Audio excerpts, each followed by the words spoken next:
is a good time to ask, going all the way back to Mandy.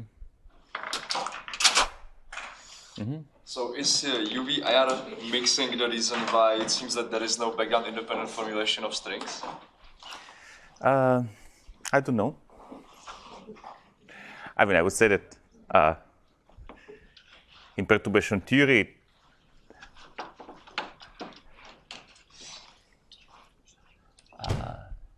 see, how can I say this properly?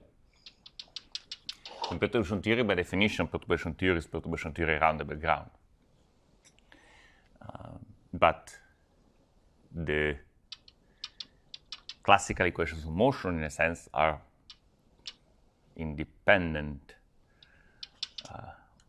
of the background, in the sense that at least formally you can find, I mean, at least you can hope to find solutions which describe other backgrounds.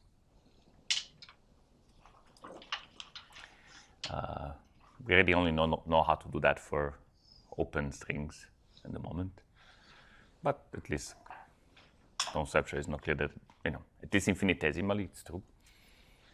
That we'll review momentarily later this week, that you can find sort of a classical solution of your string theory which describes a nearby background.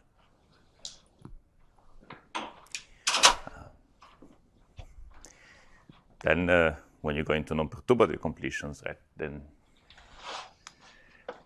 the only way I can know how to do that is going to holography, and then holography definitely has a partial background dependence. Holography depends on the choice of asymptotic structure of space-time, but does not select an actual shape of space-time away from the asymptotic part. So I think in principle you should be able to find multiple spacetimes with the same boundary inside the holography answers. Of course, inside holography answers you find a lot of other things, like maybe the same spacetime with multiple d-branes stretching from the boundary all the way in. And I think it's not quite clear. See, there is this coupling, right? G string, which is roughly 1 over n in holography. If I start from a background and add a d-brane, this is going to be an effect of order e to the 1 over g. And I can add a whole bunch of these d-branes. So that's already a non-perturbative thing that I need to sort of understand. And looking at different shapes of space-time, that will be an e to the 1 over g squared, which is much smaller than the effects due to the d-branes. And so, to be honest, it's not clear to me if I'll ever get to talk about other space-times, or if d-branes will sort of modify the notion of space-time earlier than I need to worry about other space-times. This, I think, is a question of current research, in the sense that people try to do things like, okay, let's try to define just pure gravity and its holographic dual. Sometimes they have trouble finding holographic duals which are actual theories. So recently, most efforts are sort of producing theories of just gravity and nothing else, end up having duals which look like ensembles, statistical ensembles of theories, which I don't know, you can try to take in many ways, but the way I'm taking it is that perhaps d-branes and things like that matter, and are things that you should worry about before you get into multiple backgrounds or multiple space-times contributions. But I don't think I have a canonical answer to give. Other questions? So last time when they're doing the tutorial on BRS decolonization of a point particle, they find two things that are very interesting. The first is that you don't have to have same number of B ghost and the C ghost. That seems to be different from the Yang-Mills. Mm-hmm.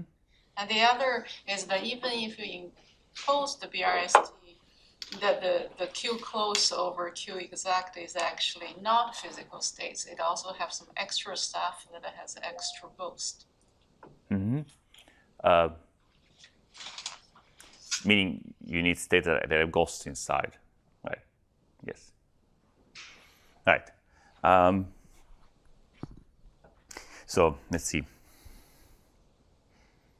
Is it always true that in Yang-Mills you had the same number of soft Bs and C ghosts? I forget. Probably. They call the B ghost the anti-ghost of C. No, that's right. So the question is the kinetic term, does the kinetic term of the ghosts in Yang-Mills theory ever have zero modes?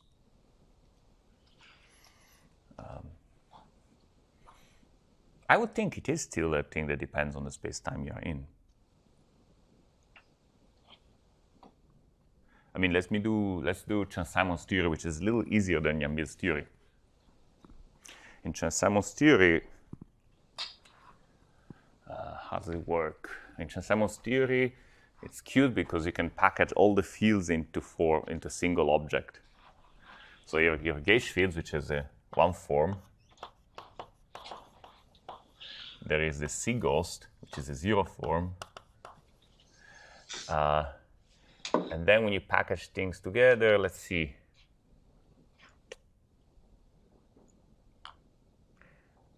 I think the anti-ghost is a 3 form. Well, I forget. Sorry. I don't think I can do it in real time. I guess one should ask, is the ghost number current? I mean, we are going to compute today the anomaly for the ghost number current, which tells you what's the difference in number of Bs and C ghosts in a path integral. I don't remember how the ghost number current is written in 4D, but right, one would have to ask, okay, does this ghost number current ever have an anomaly in 4D? Well, the currents ever have anomalies in 4D, sometimes, if you have chiral fermions.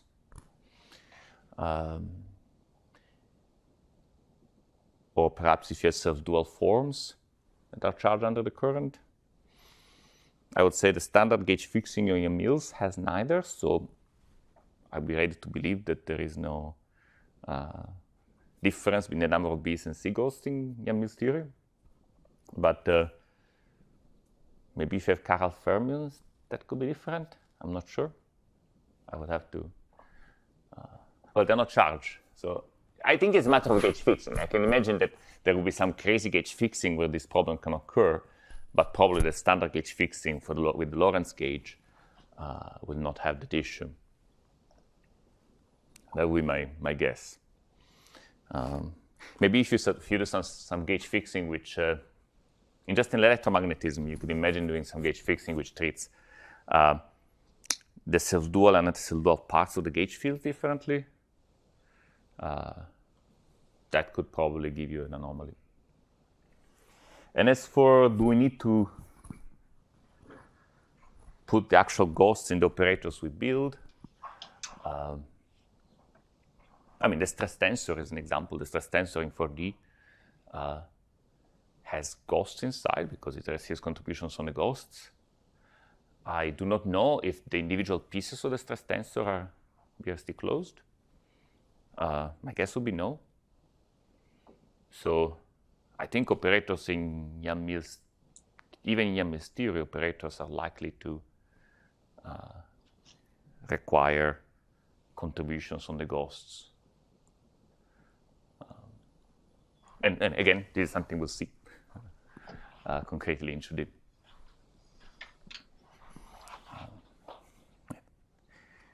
But it's important to remember that a lot of the statements really might depend on your choice of gauge fixing. They are not universal. And always be cautious. In quantum field theory, almost no statement is independent. The physics, of course, is independent of how you do your calculations, the scheme you use to do your calculations, to do your definitions, and so on. But everything else is always subject to all sorts of ambiguities, which cannot and should not be eliminated. So the sort of scheme dependence is always very important, and pretending it's not there is a recipe for disaster, typically. So whenever you do quantum field theory calculation, and you can express the answer in terms of physical quantity and physical questions, that will be unambiguous, but everything else is subject to variations depending on how you're doing your calculations. And gauge fixing is no exception. Okay, so string theory and ghosts. The note has a lot of technical details, which are not really needed, and I'm not going to discuss because we don't need them to understand what's going on. I will try sort of to follow a simplified path to the story. So, in particular, I will just pick a complex structure to start with, and then walk in the complex structure. And yes, at some point we'll have to think about the moduli space of complex structures, which means that I had to change the complex structure I've chosen.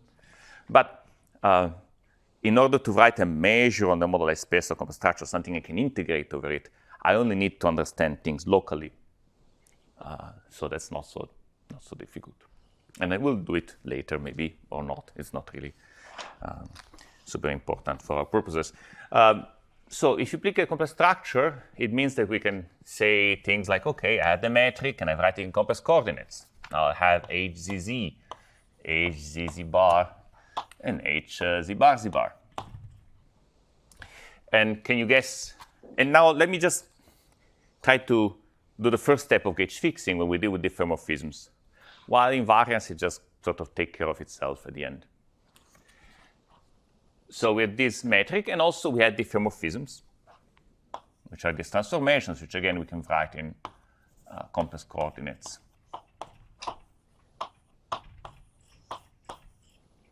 So these are our symmetries. And what are the constraints? Can you remember what constraints are we trying to impose on the metric? Which part of the metric are we going to kill using diffeomorphisms?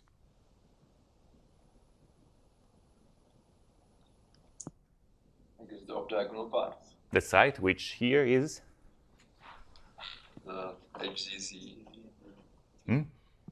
Yeah, the diagonal part here. ZZ bar. Oh. That's right. In complex coordinates, diagonal and off-diagonal look weird. So although it doesn't look like it, this is the off-diagonal part, and this is the off-diagonal part. So we want to set this to 0 and this to 0. And then this will give me a sort of a line element, which looks like HZZ bar, the Z bar. And then wild symmetry is going to kill that, but let's not worry about that for now. OK, so these are the constraints, and these are the symmetries.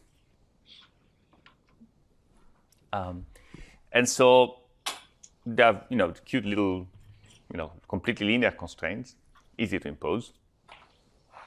So for every constraint, you remember we introduce sort of an auxiliary field, perhaps, that we're going to put in our action so that when you integrate over B, it imposes the constraint.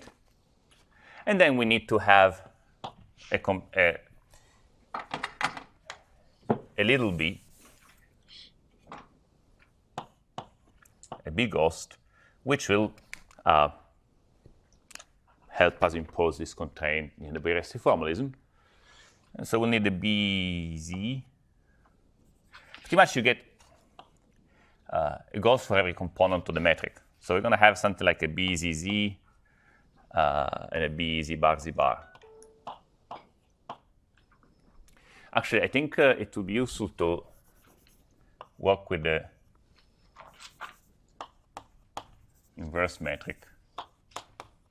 So the ghost actually has 2 lower indices, slightly more convenient for various purposes. OK.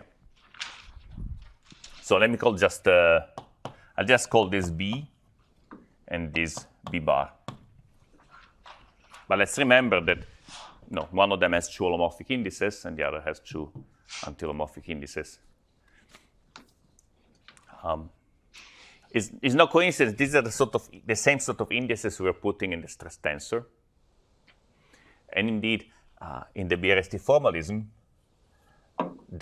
remember in the BRST formalism, the BRST variation of my antifield is the constraint I'm imposing. So the role of this B is just to make the constraint into something exact, which can be, which is effectively 0. So we'll get statements like this. So including the big ghost in the story is what allows to make the stress tensor unimportant, exact, Q exact. On the other hand, every symmetry gives us a C ghost. And so we'll have some CZ, which I'm going to call C, some CZ bar. I'm going to go C bar. And the BRST variation of sort of the matter fields should be a gauge transformation with parameter C. So we saw how, these are scalar fields on the worksheet, so they transform in the simplest possible way under the action of the vector field. The vector field translates them too. And so the same thing happens here.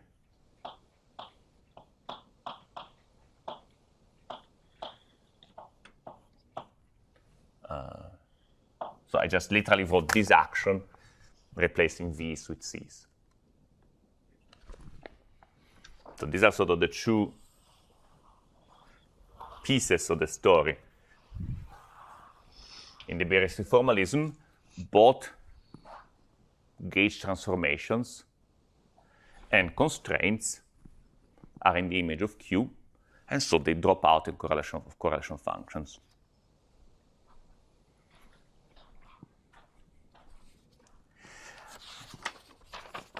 Now, how do we write the action for the ghosts? Usually, to write the action of the ghost, you take the constraint and you act on it with the gauge transformation. And that sort of gives you the kinetic term for your ghosts. Here, if I were to act with, say, the V of Z transformation, then the metric will be rotated by the Jacobian. So there is sort of a dV, the bar V, the V bar, the bar V bar matrix, which acts on H. So this sort of transformation will sort of shift H Z bar, say, by something like H Z Z bar. Sorry, let's look like H Z bar, D Z bar V. Z plus stuff. Del H Z bar stuff, which is 0 because it contains other H's.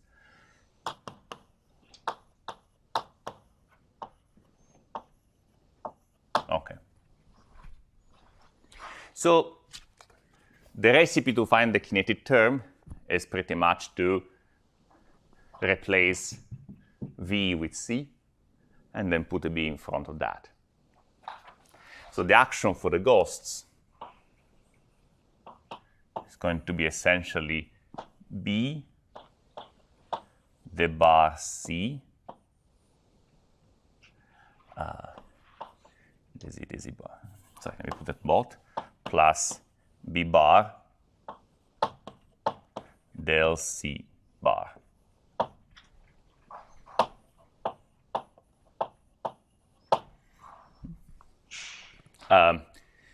Some of the choices I made here were made with 2020 hindsight, so that the thing I have here now has one Z index and one Z bar index down, which means that once I multiply by the Z bar, this is fine and nice without having to put metrics by hand. So we have the action for the ghosts, and you have the action for the matter fields.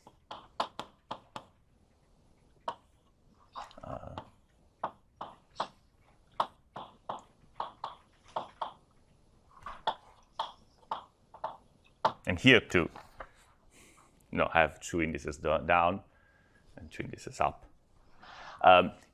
This is actually a manifestation of the fact that both of these actions are while invariant. I really don't need to put the metric when I define them, as long as I have a complex structure. I don't need to put HGZ bar, it never enters. So while symmetry is sort of dealt with automatically, everything is while invariant. And the constraint for while symmetry will come from while symmetry, which is that TZZ bar is 0, at least classically is automatically true. So these are classically conformal field theories, and they satisfy this on the nose. We don't have to work hard to make it happen, it's just always true. So this is kind of our starting point. We have this action, we have X's, B's, and C's. And we want to have a BRST symmetry, which at least classically acts like this.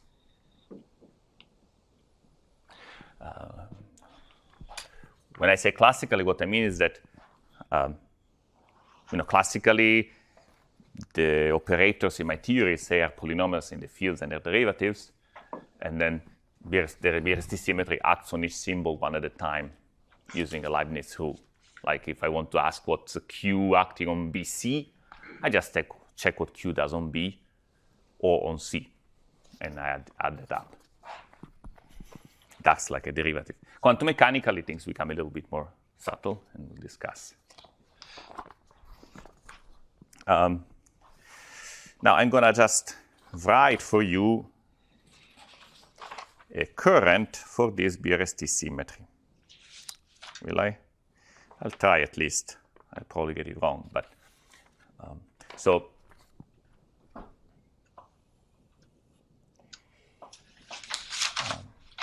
I want to define, I want to just write down the action of this transformation. And I want to write it in a way that will allow me to sort of do quantization nicely.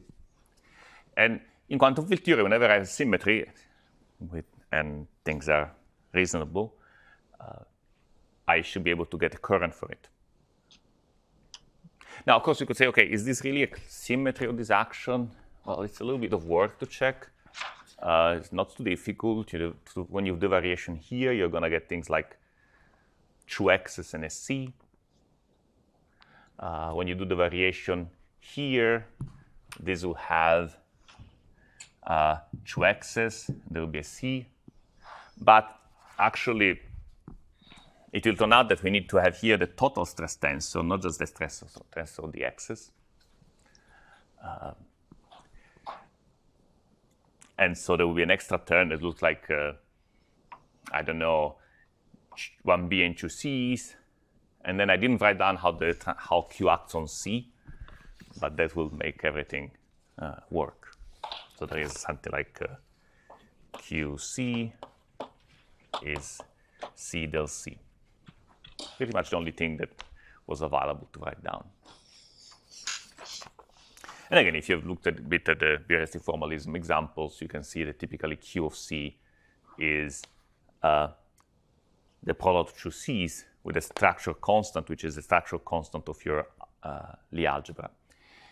For these vector fields, the Lie algebra is the Poisson is the Lie bracket of vector fields.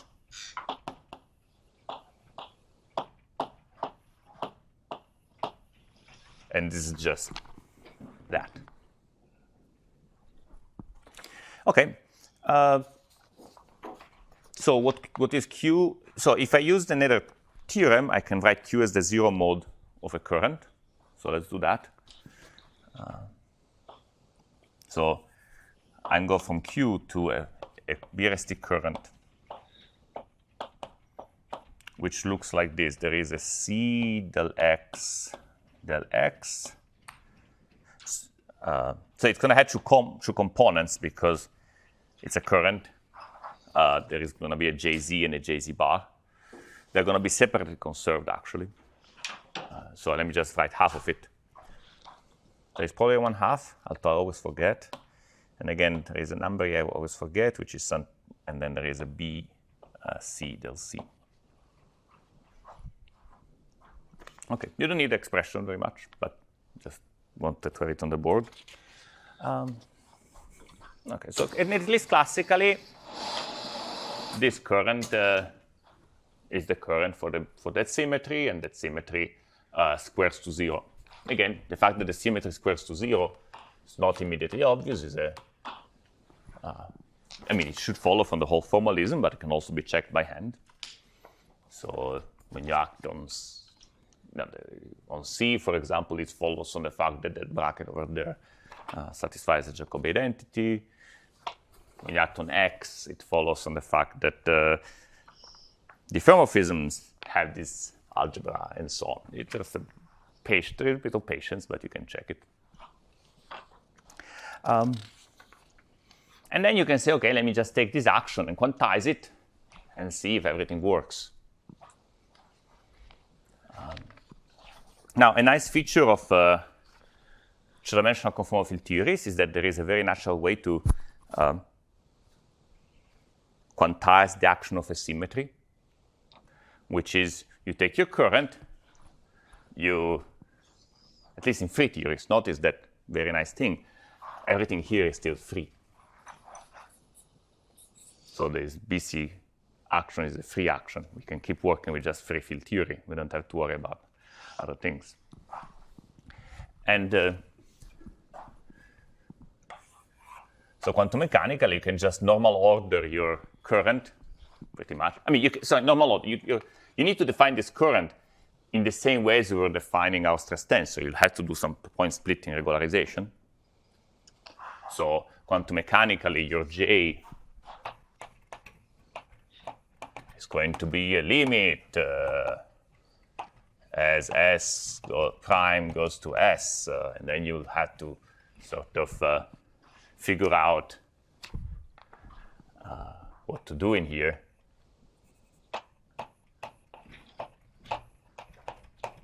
You only need to really split fields which have non-trivial divergences as they come together, so that sort of they're paired up in the action. So you have to do something like that, and then probably something like that.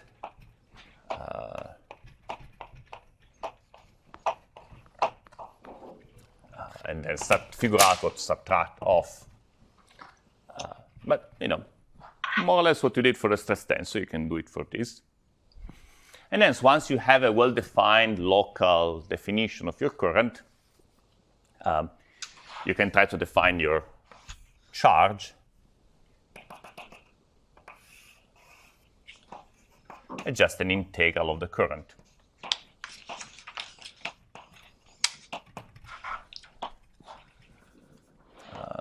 Sort of.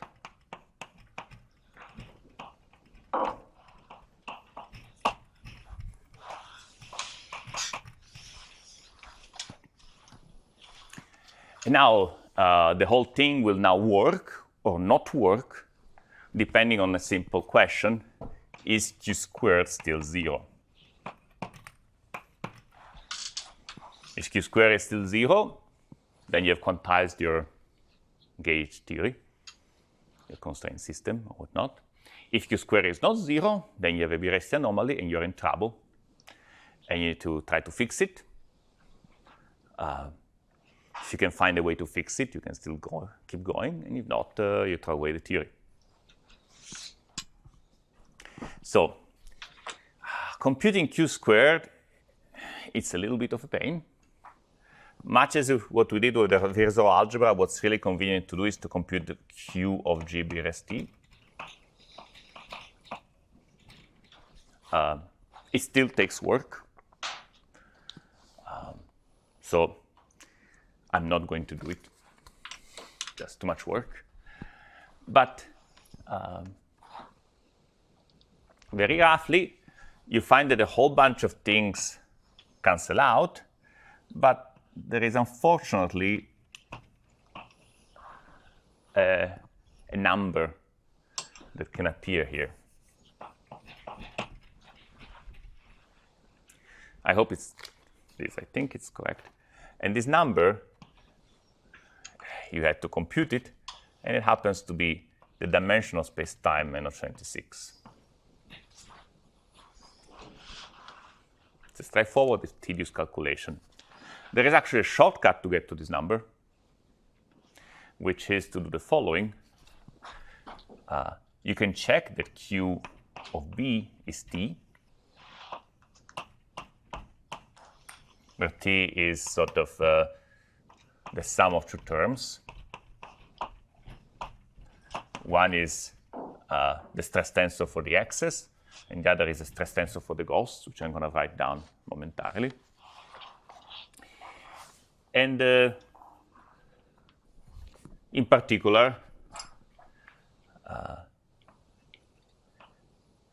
so you can sort of, so you find on the right-hand side, you find the modes of the Virasoro algebra if you expand out. So you can write down things like, okay, I decompose this in Fourier modes, and here I find the total modes of the Virasoro. And then you can check that this relation implies that the L's sort of satisfy the Virasoro algebra, and not the centrally extended Virasoro algebra.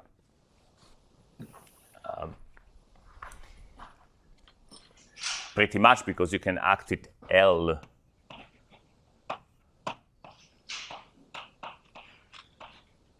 outside, and that gives you something like lnq bn plus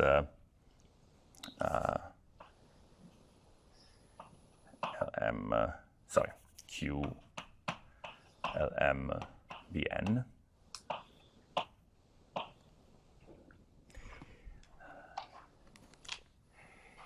And, well, this is 0 because L's are in the image of Q. So if I act with Q twice, I get 0.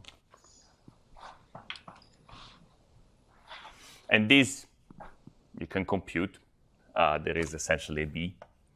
It's something like m minus n B of n plus m, something like that. And so you get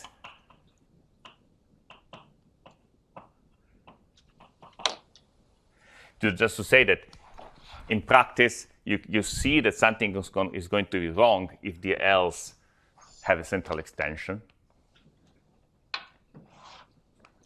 So if you remember the algebra of the L's had this sort of term, and then there was something like some number over 12 n squared n minus 1. And so this number better be 0, otherwise the thing is inconsistent. So instead of doing this calculation, which is kind of tedious, today we're going to do this calculation. In a sense, it's a necessary condition for the whole thing to make sense, and then you can check with some more work that is actually sufficient too. That once this number here is the same as this number here, and it's the only thing that could have gone wrong. Okay, I'm sorry. I just want to sort of, because clearly today we cannot do everything. I just want to sort of give an overview of the things that we need to do, sort of minimal things that we need to do to understand what's going on.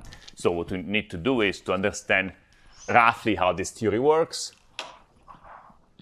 understand how to define things like the stress tensor in this theory, and that would be enough, pretty much, to then move on to compute the string theory spectrum in a more refined way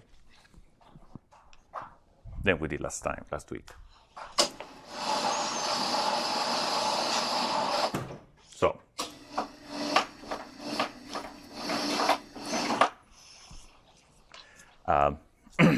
in a sense,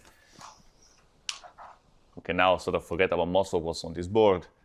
The only thing we care about is the action. So let me rewrite it.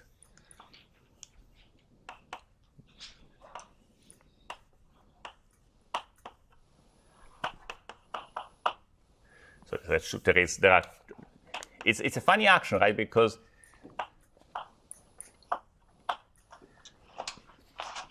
so this half and this half of the ghost don't really talk to each other. It's not like in the case of the scalar, where there was sort of a del and a del bar in the same action. So for the scalar field, the equations of motion were something like del bar x equal to 0. But here the equations of motion are things like del bar c is 0, del bar b is 0, del c bar is 0, del b bar is 0. So the equations of motion are first order instead of being second order. And also, there are some fields which are just holomorphic classically, and some fields which are just anti-holomorphic classically.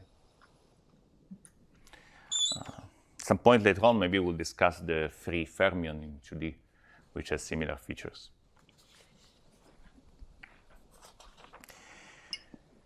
So, what's the stress tensor? Well, if you just look at the action, you need a little bit of extra information to know what the stress tensor is. Not enough to write the action. You need to tell me how the field transform under conformal transformations, under rescaling of the coordinates, for example. So we need to remember that B was actually BZZ, and C was actually a CZ. Right? This means that if I change coordinates, I'm going to get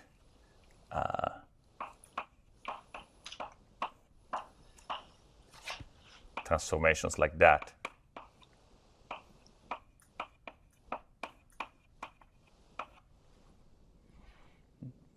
Whatever stress tensor we write has to give you the infinitesimal version of these transformations when I build Virasoro generators and I act on modes.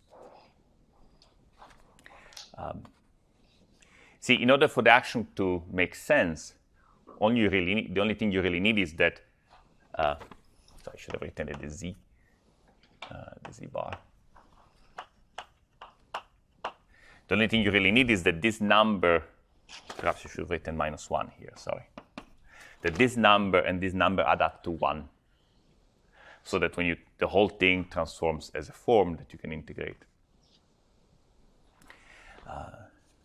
So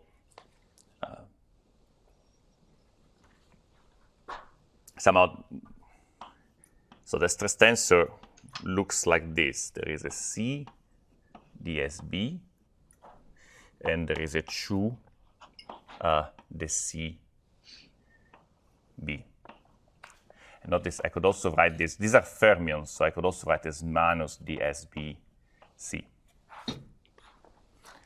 Okay. So this 2 and this -1 are literally this 2 and this -1.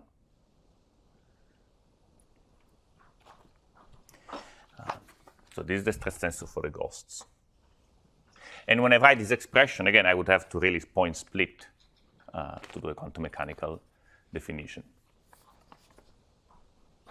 There's another quantity I want to write down, which is the ghost number current, not to be confused with BRST current. So the action has an obvious symmetry where C has charge 1 and B has charge -1. This is useful symmetry to keep track of how many C's and how many B's do I have in an expression. So in particular, to figure out also these issues about the mismatched numbers of B's and C's in correlation functions. So, and the current is extremely simple, just DC.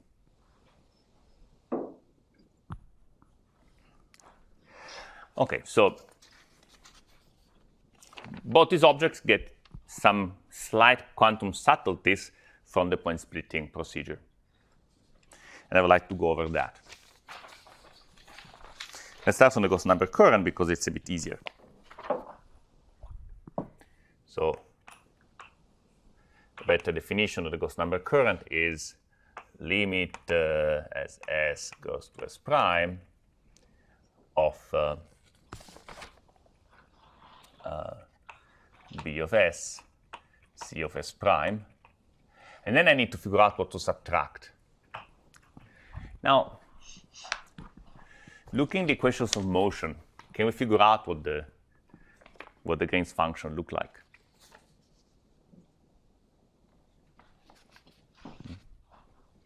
So, what do you think is the equation satisfied by this quantity?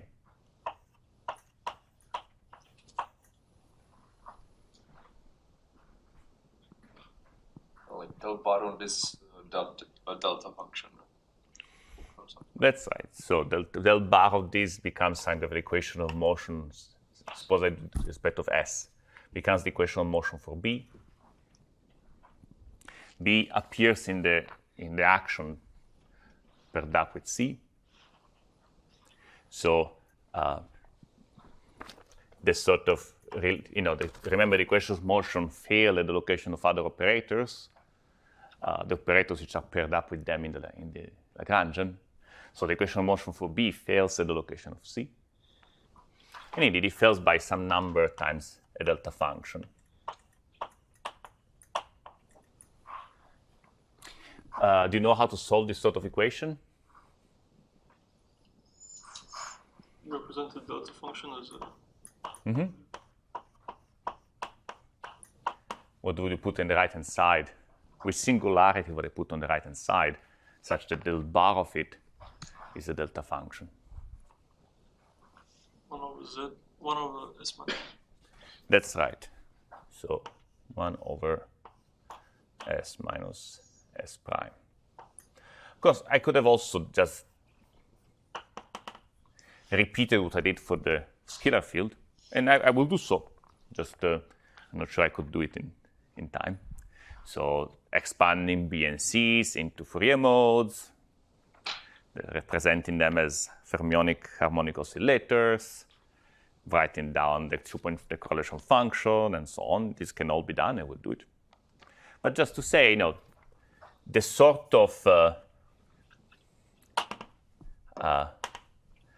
of singularities which you encounter will look like that. And of course, you've done some CFT, so you could also use the language of OPEs. You could say the OPE of B and C is this. And so here I will subtract 1 over S minus S prime. Now, this is much simpler than what we had for the stress tensor. We had some derivatives and stuff. So I think it's a good example to see what happens to an operator defined like that if I change my coordinate system. So suppose that I write my S as some S of another coordinate, I call it Z. So the original definition had a subtraction of 1 over S minus S prime.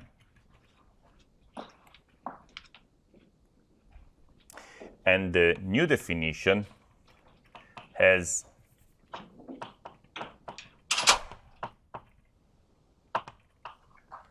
a subtraction of B of Z, C of Z prime, minus 1 over Z minus Z prime. So how do I relate these two?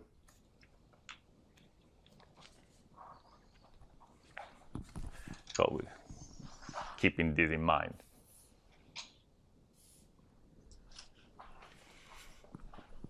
Can you tell me how to rewrite this in terms of the Z coordinates?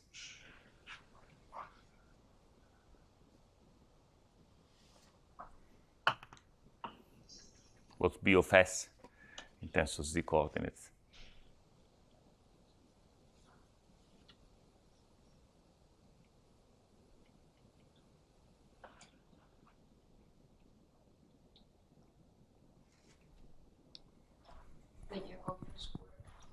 Yeah, that's right. That's right. So B of S, of course, I'm sure that I got it wrong. So B of S is the Z over ds squared B of Z. And then I have a factor from C.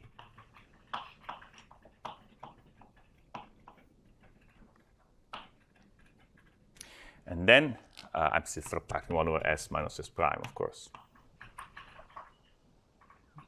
Now, this I can almost rewrite like that.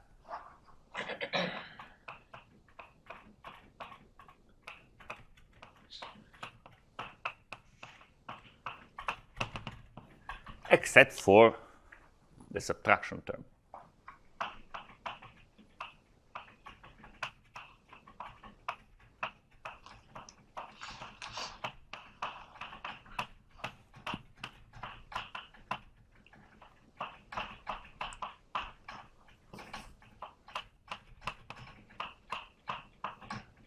Okay. Right. So this is what might be getting us in trouble, the difference between these two terms. And so I would have to take the limit as z goes to z prime of this expression. Again, it's still complicated enough that I probably would want to use Mathematica to do this, although I don't really need. But the point I want to just make here is that if I compare J that define in different coordinate systems, it doesn't quite transform as a current, but it gets a constant shift. So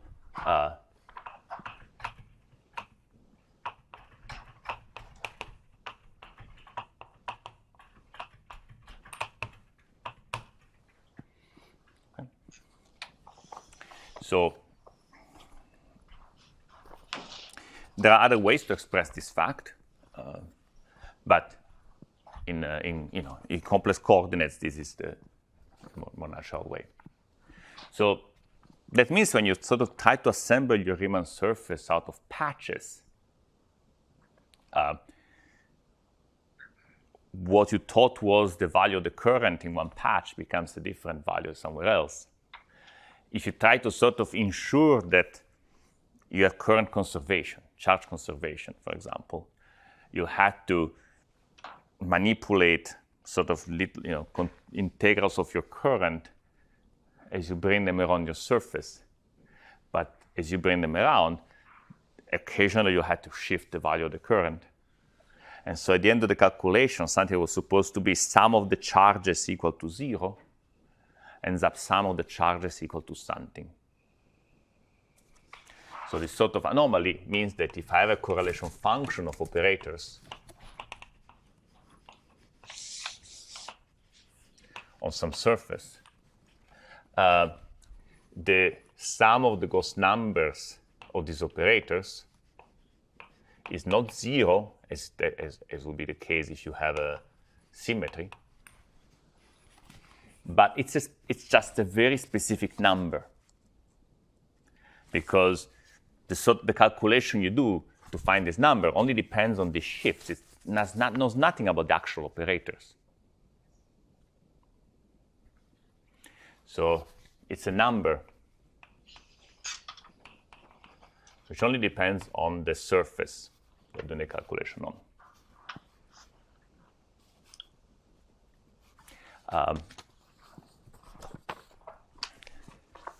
And so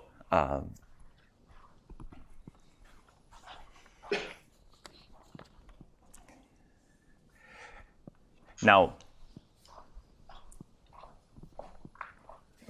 so in a sense, the number of B's minus the number of C's that you find that you need to put in a correlation function to get a non-zero answer is a property of the surface only. And with a little bit of patience, you can compute it. For example, you will find that on a sphere, on a sphere, number of C's minus the number of B's has to be 3. And statements like that.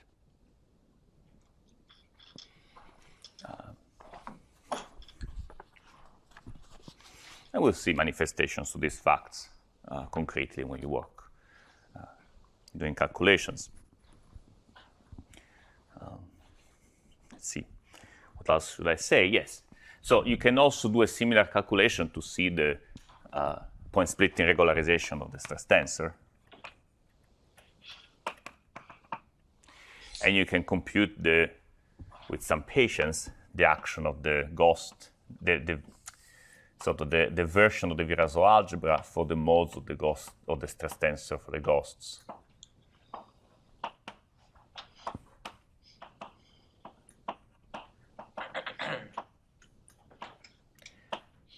So again, as you remember, when we were doing calculations with the scalar fields, these sort of shifts in the point splitting regularization end up giving us the non-trivial central extension of the Virasoro algebra. And here I get something similar with a certain number.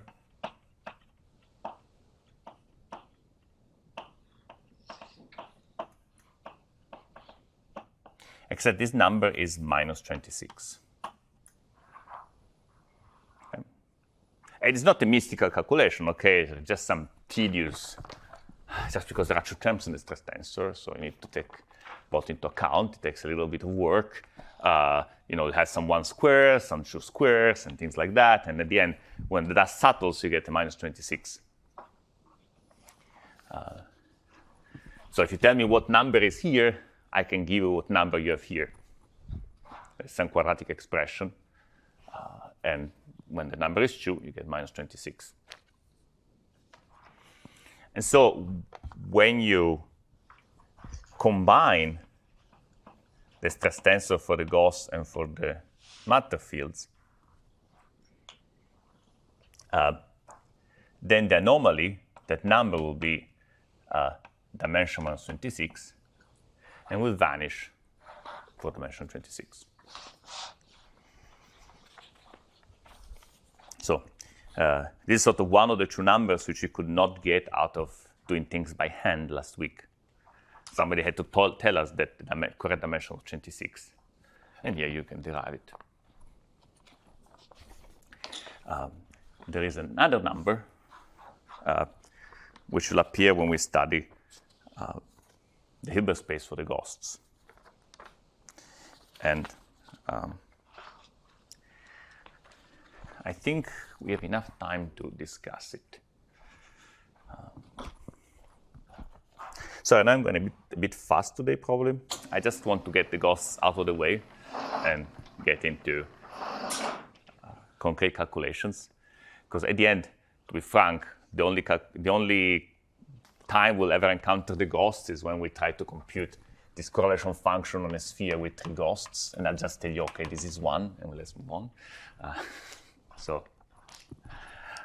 Well, not 1 really, but OK, something.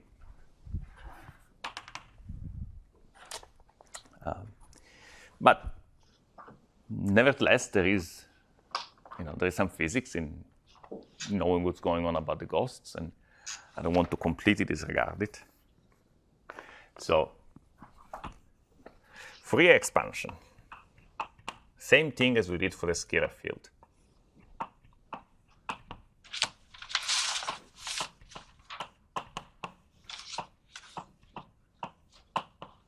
Except that because this is holomorphic fields, I only need to include S's. And then there will be the B bar and the C bar, which will have their expansion using S bar.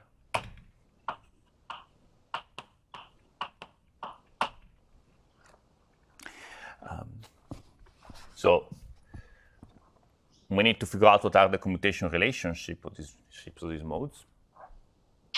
It's not difficult to derive them from the action.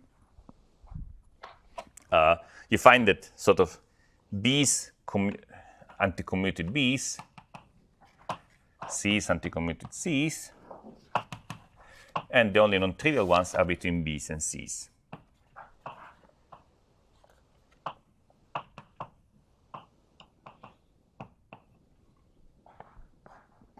So because somehow the action involves pairs up B and C, you end up having them paired up in the Poisson brackets too.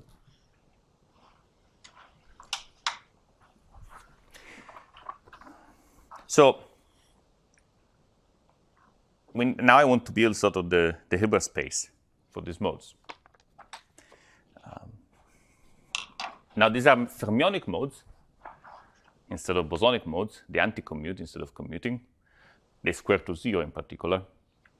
So starting from a ground state, I only have to act. I can act at most once with the creation operator. Furthermore, there are no 0 modes. There was this X and P in the scalar field. There is nothing like that here. I mean, there is still some 0. There are still constant terms in here. There is a B0 and a C0. But they're very easy. They're very easy to quantize. They're not different from the other modes. The main difference is that for the scalar field, remember there was an N here. So the 0 mode was special. Here there is no N. All the modes are equally nice. So we'll have some ground state. I call it G because sometimes 0 is used for something else in this context. And then I can create excitations on this ground state. So this ground state, by definition, is going to be killed by all creation operators.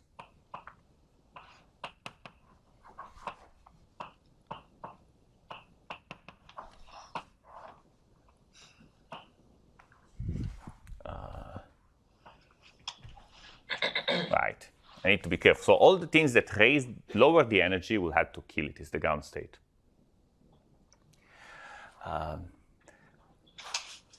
Now, what about this? I still need to say something about the 0 modes. The 0 modes don't raise or lower the energy. I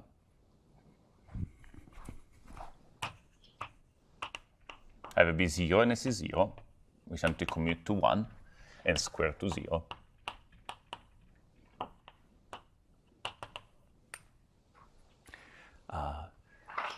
The fact that they square to 0 means that if I have any state, right, I could act with C0 once, and I get something that then is killed by C0.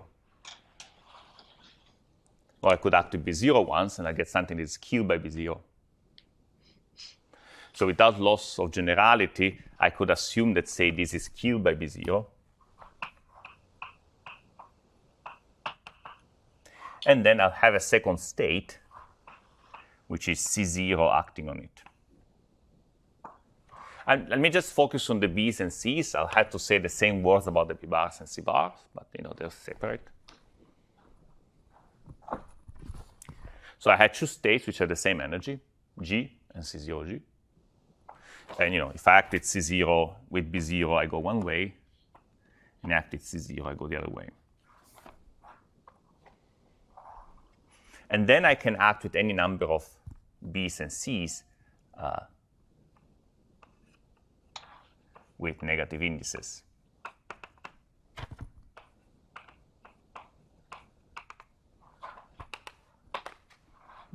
So that's the Fock space on the ghosts.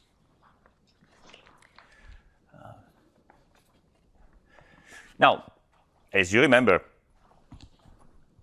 I say this properly. Once I define my stress tensor properly with point splitting and everything else, my ground state will have a very specific energy, the Casimir energy. And we could totally compute it now.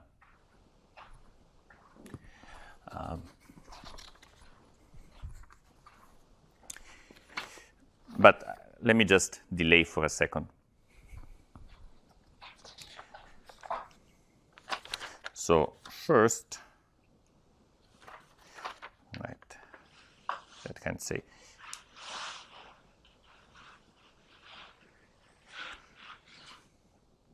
No, actually, it's fine. There's a point that I'll discuss later when I do state operator map. Right, I guess the only point I wanted to make is that I define some cats. I should also define some bras So I could define a sort of dual state like that. But because of the way the problem is set up, if I use this definition, then G tilde will be annihilated by C0 instead of being annihilated by B0. Sorry. Yes. Right. Pretty much because I'm trying to build a state which is dual to this ground state. So I want it to be orthogonal to the other one. And so it's going to be killed by C0. So it's a bit more symmetric to define a G which is killed by B0. And then the inner product, which is nice, is between G, C0, I put also C0 bar, G equal to 1. So that's one of the things I want to get to. So if we want to treat sort of the past and the future symmetrically, you kind of have to put some C's in there by hand. Should I be surprised by that? Well, let's look at the metric of a cylinder. Can you find any diffeomorphisms which leave this metric invariant?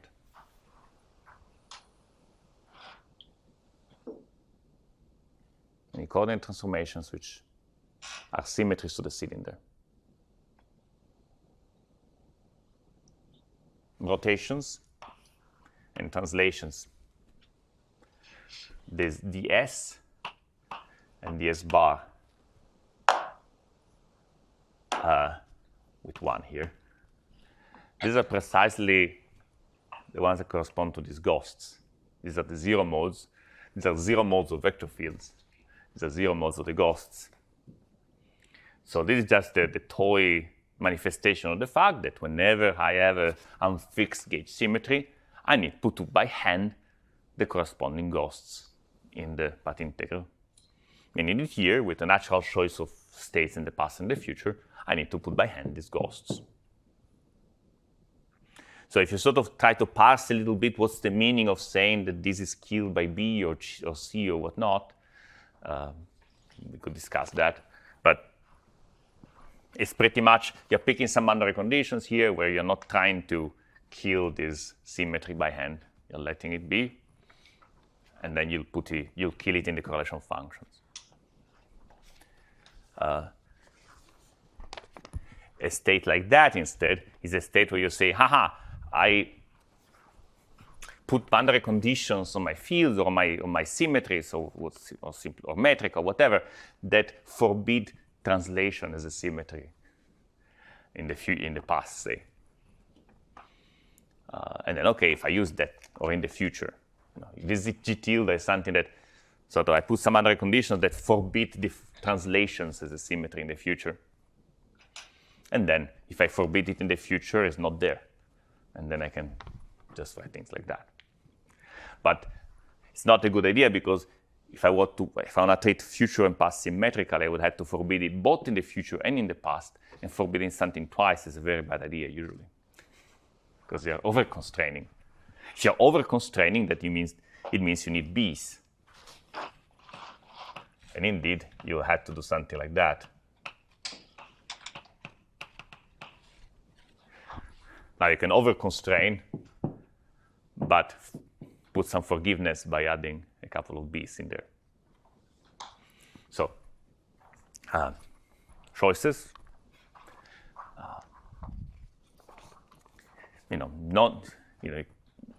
No choice is particularly canonical with respect to the other. They're just very concrete things you're doing.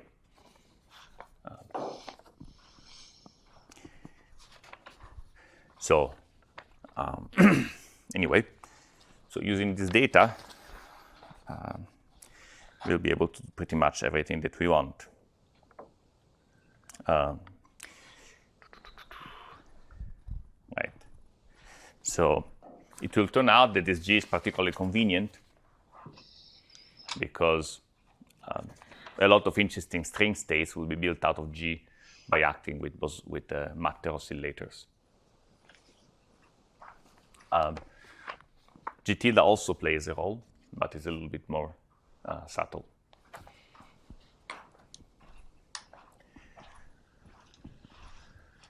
Okay, any final questions? Sorry again if this was a bit compressed. I did squeeze two of the lectures on the notes into one.